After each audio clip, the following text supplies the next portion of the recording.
Personally, I've always enjoyed stories. Novels, short stories, long stories, doesn't matter. Stories are a way to listen, to learn, to share. Stories, when I've written stories and talked about them, some people say, "Hey, Barry, they're not true." But good novels, good stories always contain truth. Sometimes an easier way of getting it across to somebody than pounding them on the head with it. When Jesus told stories, we call them parables, which is just a fancy way of saying a story with a point to it. Stories aren't true. Jesus' parables didn't actually happen. They're stories that he uses to tell things. So as I prayed for today, with the theme of grace in mind, I was kind of surfing on the internet, looking at one of those websites. It gives you little clues. Okay, here are seeds of stories. And I came across one that was an historical story in a wood shop with a scale. Okay. It said, I started to write. And as I was writing, I saw this woodworking area that was part of a courtyard of an ancient house. You couldn't call it a shop in the sense. It wasn't separate. It was part of where the house was. It was an area on the side. It was well arranged, and like the house, it had a roof over top of it. A good place to sleep outside in the summer when it's too hot to sleep indoors. It's also a good place to get away from any of the winter rains. Various tools of the time were scattered around the area. We might recognize some of them and wonder how anybody could do such fine work with such primitive tools. But after years of apprenticeship and training and then hard work, miracles would come out of those tools. He didn't have a workbench. They didn't have workbenches in that era. The craftsman and his sons would work on the ground, bending over, kneeling, sitting. As you looked around, you saw different projects at various stages of progress. Some were against the wall or leaned against the house. There was one, for example, their neighbor Avram. His plow had hit a rock and didn't go over it and got a gash in it. A wooden plow, obviously. So the craftsman was about to repair it. Over there, drying in the sun, were the door frames for the new doors on the synagogue. But what caught everyone's attention when they came into the craftsman's area was the smell of fine cedar wood. The craftsman was using this for his most important task, probably in several years. He was to build a new box for the synagogue. That box was to be the place where the Torah scrolls, the Bible of the day, where the Torah scrolls were housed between the Sabbaths. Now, a couple hundred years after this craftsman, this box would be placed up on the wall and called an ark, named after the place in the Holy of Holies in Jerusalem. But in those days, the great temple in Jerusalem was still there. It was still the center of religious life, and no one would even consider using the word ark for something in a lowly rural synagogue. Synagogues were not for worship at that point, as we understood it, and as those in Jerusalem did. The regular pilgrimage to the temple provided the rituals of sacrificial worship. Jerusalem was true worship. Synagogues were more like schools. They were places to hear the Torah. You'd hear the words and someone would explain them. At that time in history, a synagogue building like this, that one would be no more than about 30 feet by 30 feet. Not very huge at all, smaller than where we are here. Benches would sit along all the walls, very plain, nothing else.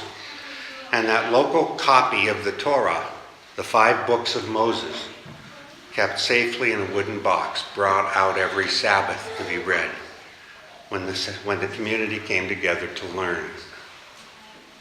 This wasn't a large town where the craftsman lived. It sat on a hillside about 12 miles from a sea, surrounded by farm and grazing land. The 400 or so inhabitants were more like an extended family than what we might think of as a village. Humble, poor, and proud of their heritage. This new box for the scroll was a noteworthy addition to their synagogue after the old one had finally fallen apart. They'd raised enough money or whatever they used to pay for those things in those days, to get this wood, fine wood imported from Lebanon. The local craftsman was chosen to make it instead of going to a nearby city, because they knew he would care and respect for it in ways that somebody outside the town couldn't. Needless to say, the craftsman's two boys were very interested in that Torah box. The expensive cedar showed that it was important, and they knew that it was connected with the holy. It was connected with God, what they called the Shema, the ancient creed and contemporary creed even to this day of Judaism. Hear, O Israel, the Lord our God, the Lord is one. Those mighty words were in that scroll. Abba, said the son. He ran his fingers along to find what Abba is. An Aramaic word, means daddy. Ab is father, Abba is daddy. As he's running his fingers across the wood, he says, I know the Torah is from Moses. And Adonai, the Lord God, blessed be his name, gave Moses the Aseret HaDevarim. That's what the Torah calls the Ten Commandments. Aseret HaDevarim. Yes, my son, the father smiled. He enjoyed it when his son showed an interest in the Torah. They would grow into fine men of the faith, he knew. He says, as we heard from the psalm last Sabbath, the words of God are more desirable than gold, yes, than much fine gold, sweeter than honey in the honeycomb. The son looked up at him. Why then, Abba, are they simply called the 10 Devarim and not the 10 Mitzvot? In English, Devarim is translated sayings or words. We heard that in our liturgy. God spoke these words, these Devarim.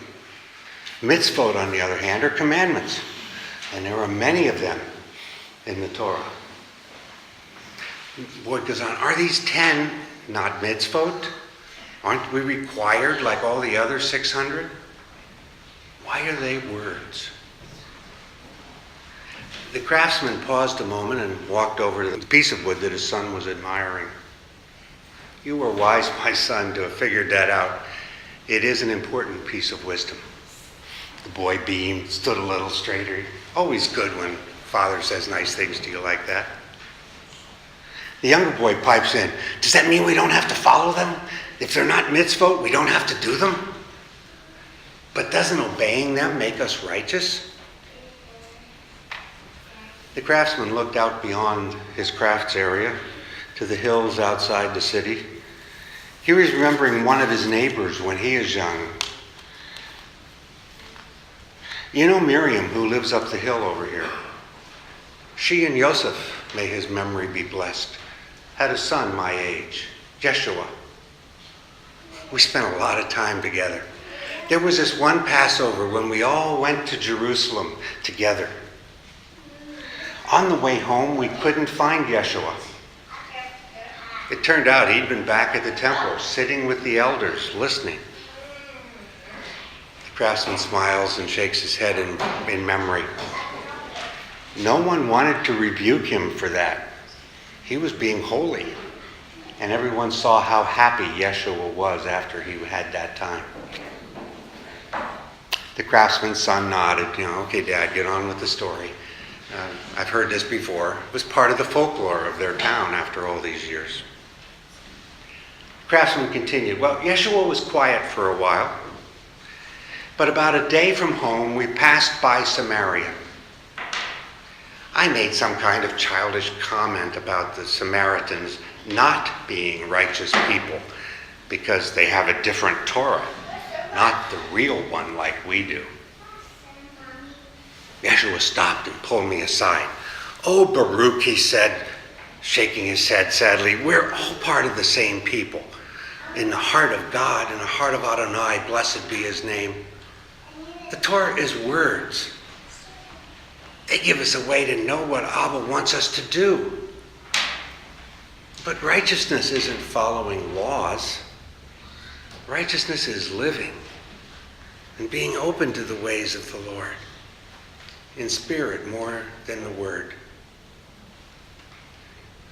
Father Sugar said, Yeshua was so wise at that age, and I was so silly. I was upset, he goes on, by what Yeshua was saying. I looked around to make sure none of the adults heard him saying these things. But how will God know we are his people if we don't follow his mitzvot, his commandments? How can the people of God stay together, I asked, if we lie to each other, steal from each other, and are jealous of what others have? Just then a boy came running up to us from the village we were passing. He was a little older than the two of us and was obviously a Samaritan. Our people didn't live around there. We could hear him crying for help. One of his sheep had strayed and got caught in the thicket. Help me, he kept yelling. My family needs that lamb. Yeshua started toward the boy. I called to him, urging him to stay away. He's unclean, Yeshua.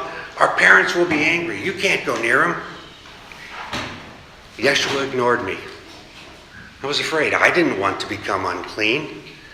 I stood there and watched as Yeshua went with the boy toward a bunch of branches. Together they worked and got the lamb free. It was a little ragged, but it survived. All I did was stand there, said the craftsman. I stood and was afraid of God because Yeshua had just broken a command. He was now unclean, wasn't he? How would he be punished? Baruch stopped talking and rubbed his hand gently across the cedar wood. He turned to see both his sons looking puzzled. They'd never heard this part of the story before. What happened, Abba? Did Yeshua get punished? Baruch smiled. No, my sons, we didn't tell anyone. As I watched him that day, I knew he was right. The joy on the Samaritan boy's face was enough to convince me. Yeshua never questioned what he should do. He just went and did it. I think I learned that day, at least began to learn, that to be righteous is not in words or reciting mitzvot. To be a righteous one is to do what is right to help another. But Abba, the boy said, some say Yeshua is not a righteous one. They say he leads people away from the Torah with wrong teachings. Remember last year when he was here in town and people chased him out of the synagogue and he walked away? The craftsman had a pained look remembering that event. I don't know about those things, my son. I've heard them from people. But many people do not like to have their beliefs tested or challenged, especially about things like the Torah. I learned much from him when we were growing up. He was a good friend and showed great compassion. I even learned to love the words of Torah from him. Because of him, he showed me what they mean, that they're alive.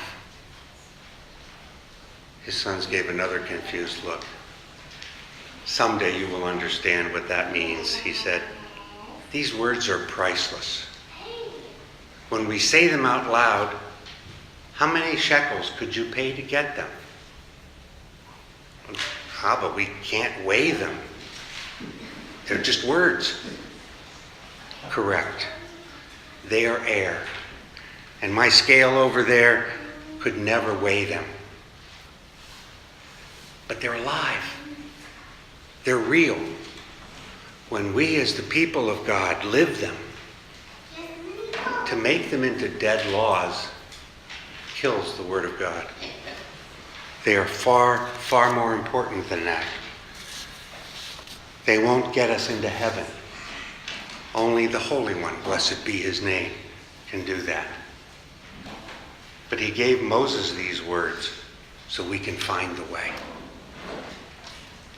The craftsman rubbed his hand across the cedar and smiled, then held it out to his boys. "Smell this, my sons," he said. "One day soon this fine smell will be in the smell of our Torah. It will absorb the cedar wood smell.